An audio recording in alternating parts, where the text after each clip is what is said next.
Guys, welcome back to the channel. We're going to go ahead and check out some more Illuvium today. So as we prepare for later on this month or the beginning of next month, the land sale is coming. Big shout out to Johnny over on the Discord server from Illuvium. He is answering an insane amount of questions that keep coming through because of course we're going to have hundreds of questions every single day until this gets released. Now, if you're brand new to the channel, guys, go ahead and hit that subscription button. Go ahead and turn on your notifications because we are covering Illuvium as well as a couple other NFT games as we continue to expand in the space and expand on YouTube. So let's go ahead and we'll get into the video. So first off, we're just going to take a look and a big shout out looking at the land, guys. This is in respect to how big some of these are, and this is what a lot of the team has been working on is the artwork, guys. So we do have a bunch of smaller plants here, which are going to be the terrain features when it comes to the open world RPG. Then of course, some bigger plants there. We can see some variations to different lands. Remember, there are going to be multiple forms of land within this game. So we're going to have to see exactly which ones fall on which plane and which land is going to go essentially with what zone. But the big thing we want to look at today, and this is what I am super excited about. It's funny because I was actually chatting with Vulcan a little bit. I'm really interested in the Illuvium Zero, buying the land, building it up, mining the resources, all things of that nature. I love those types of game. He is the exact opposite. He is ready for the open world RPG, the PvP aspect of it. Very cool to see. But this is what we want to look at today, guys, which is the land tiers, sites, and landmarks. So as we know, the landmarks are only going to be on tier 5, or they were only on tier 5, meaning that the landmark was going to be the arena on the tier 5. Now, this has changed a little bit, which is the reason I want to go ahead and cover this. This was out today. So overview, the rarity of the plot. There's going to be elemental sites, fuel sites, and landmarks, which we know. It is going to be tier 1 to tier 5, which again, we know. But the big thing that we always had the question on was the amount. So that is where this document comes in, guys. Stay tuned. We're going to check it out. We're going to break it down, and I'm going to give you my thoughts overall when it comes to the game and what we're seeing. So the land or the NFT plot is going to have one of 3 elements. It's going to have carbon, it's going to have silicon, or it's going to have hydrogen. Now, when you build a land, every single element spot that they have is going to be a 1 in 3 chance of getting one of these elements. So essentially, if you're on a piece of land and you have a chance of getting 3 elements, you could get all 3 different elements. You could get 3 of the same element, which you would have to deal with exactly what is assigned to your plot of land. Ultimately, there is going to be a converter, which is one of the buildings we've seen. Again, a lot of questions that we've seen from Johnny that he has answered. So let's say you pull hypothetically a piece of land that has 3 carbon. You can actually swap carbon for silicon, or you can swap carbon for hydrogen. And we've also been told it is not going to be a 1-to-1 swap. So it is going to have not kind of slippage, I guess, or some of the disintegration. So if it's 1-to-2, if it's 1-to-3, depending on there. In addition, there is going to be arbitration between these because they are going to be of different value. There might be a lot more carbon sites than there are silicon or hydrogen. Ultimately, we're going to see what element is going to be the most valuable within here based on the rarity, market conditions, exactly. The value might fluctuate. Buildings might cost a lot of hydrogen to upgrade. It could be a lot of carbon to go ahead and make weapons. It really depends on which way players are going, especially when this game comes out. And again, I always have a ton of questions about this because I'm so ready for this game. I definitely want to check it out. So moving on to the fuel is very similar. So you're going to have 3 types of fuel. Again, you have Krypton, you have Hyperion, and you have Solon. We're going to have to see how effective they are, which ones are used for travel, which ones are used for building upgrades, again, weapon, armor. It's only going to be a matter of time of which one of these 3 elements are super expensive or the most expensive of the 3. And again, when they roll your NFT, so if you do a land purchase, you are going to get a random fuel site. So every single fuel site you have, just like every elemental site, will be a 1 in 3 chance of pulling one of these, which is very cool. So all fuel sites are equal rarity, although market conditions can change. then this is really where it gets interesting, guys. So as we know, the landmark was only the arena on tier 5, but look at the change right here, guys. Landmark is a special structure found on higher tier lands. Tier 3 is going to have elemental landmarks. Tier 4 are going to have fuel landmarks. That's right, guys. Tier 3, Tier 4 are going to have landmarks now, which I am super excited about. I am shooting for a Tier 3 or a Tier 4, depending on the sheer cost of them.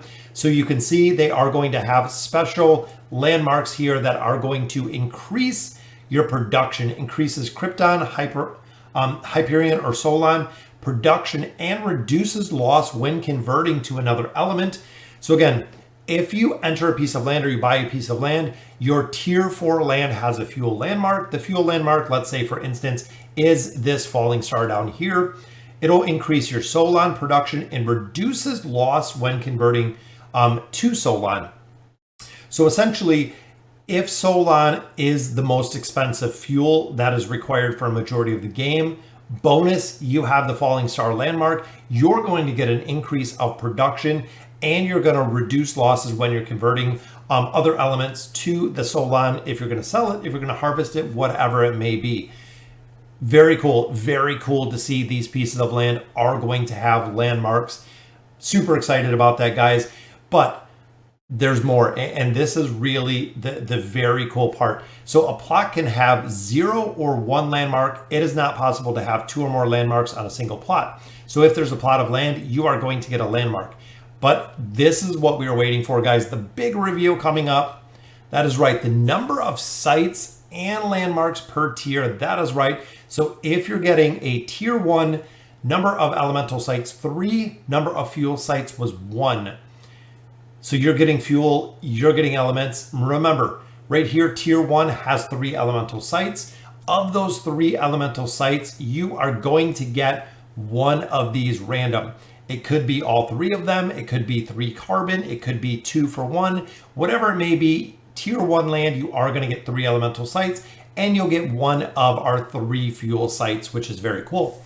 This is where it kind of gets interesting, guys, is Tier 2, you double, over double. Guys, you go from 3 to 6 elemental sites, but you go 1 to 3 fuel sites.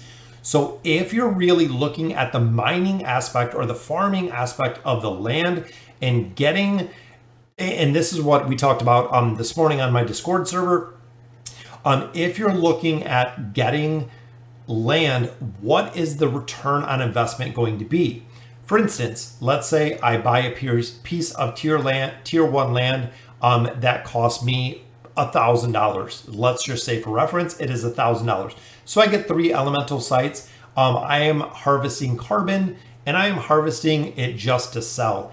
What is the time that it's going to take me to earn my initial $1,000 back in the land? It is what a lot of players are talking about. What is going to be the ROI when it comes to this game?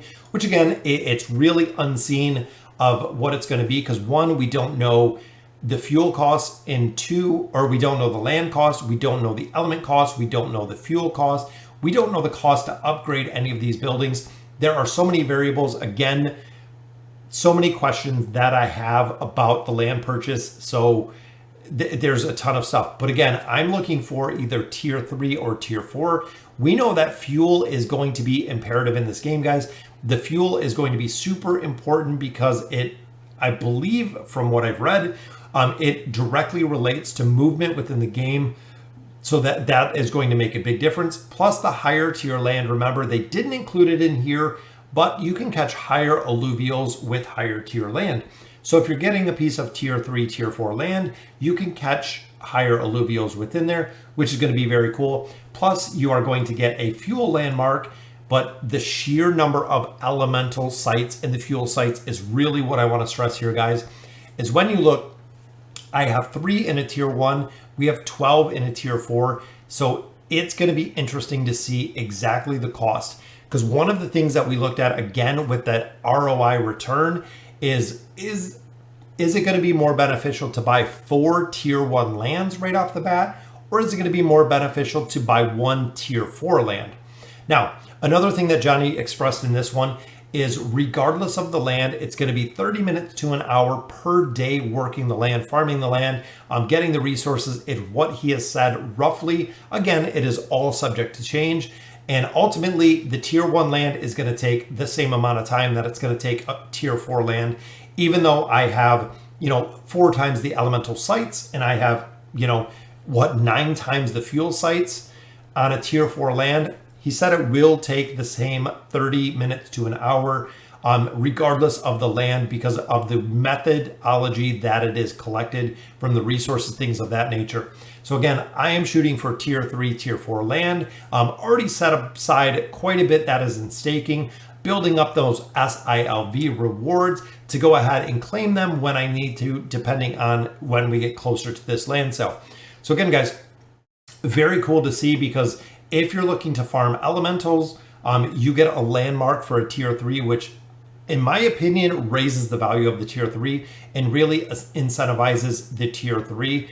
Another question is going to be I know the location, the position of the site, which it kind of shows a little bit in the bottom. It's going to be kind of random. And then of course, knowing you will not know exactly what site that are on the land or what the position of the site, it is going to be minted. So when you're buying a piece of land, it is going to be completely random, guys. I know I was looking for a plot in the Crimson Waste.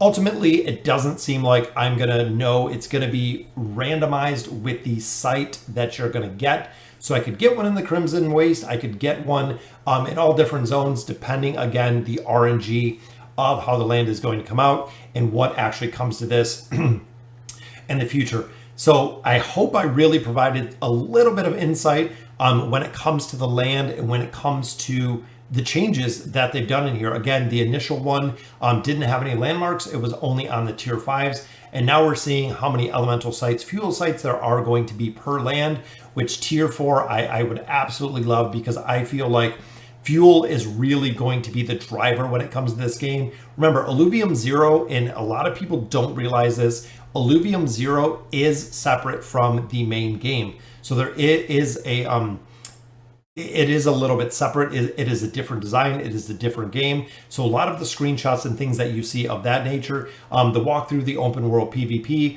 or the open world alluvials, things of that nature, the open world aspect is a separate part of the game versus Illuvium 0, which is kind of a tier base building game, similar to StarCraft, similar to SimCity, if you're old like me back in the day. A lot of those where you build your town up, you defend your town, they mine resources, you mine elements, all things of that nature, is what Illuvium 0 is going to be. So interesting in that fact as well, because you're going to have similar games with the same aspect, but still going to be completely separate. So guys, again, I hope that really added a little insight. Last thing we do on tier 0 virtual land, it is the free to play. So this is the free to play aspect. It is similar to a makeup of a tier 2 land. You can explore and play the game, but you cannot earn in the game. Remember, originally the tier 0 was going to be, I believe, tied to tier 4, if I remember correctly. It is going to be tied to this tier 2, but all of the elements here, you cannot sell them unless you own the land, which is going to be a big part, again, for players that want to play the actual game. It seems like it's going to be a really big incentive to spend the time, buy the land, farm the land to build your resources. I am excited again about collecting up my resources, not so much in selling them, but building out the game, getting the blueprints, getting the NFTs, weapons, armor, things of that nature. I would like to play even like the support aspect for someone like Vulcan. And again, we were chatting about this earlier, because this is the type of game that I love more than anything, not the open world, RPG, PvP aspect of it. I'm not big into PvP, so it'd be very cool to see exactly what comes of this. So guys, let me know in the comments what you guys think. And as always, thank you guys for watching.